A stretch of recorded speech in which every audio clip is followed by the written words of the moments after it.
Hello po mga kabarya, welcome na naman dito sa channel natin, Altcoins PH 1611. Now, 10 centavos, 1918. Matanda na itong baryang ito, so ito yung titingnan natin yung kaniyang value. So, 1918, ito yung 10 centavo. So, ito yung barya na hawak natin at ito yung titingnan natin kung magkano na yung value update sa ganitong klaseng barya. Diretso na po tayo. Dito tayo sa sources natin. So, dito tayo sa legit na source. So, dito tayo kay Carousel PH. So, may nagbibinta dito sa ganitong klaseng barya. 1918.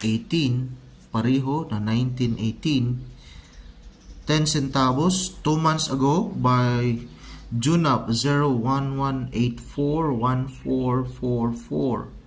Dito may selling value na 120 pesos.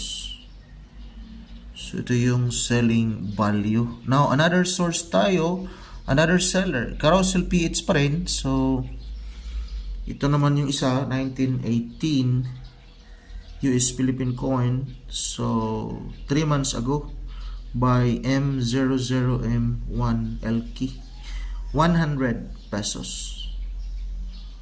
So ito yung barya niya 1918. Yes.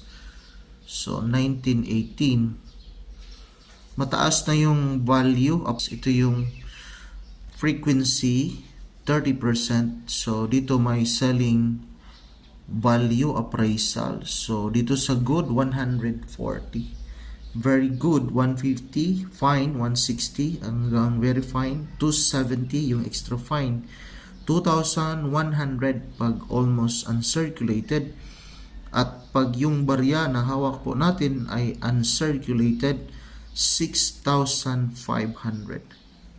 Kasi matagal na itong baryang ito, so may katagalan na ito, pero depende pa rin sa quality sa mga hawak nating barya.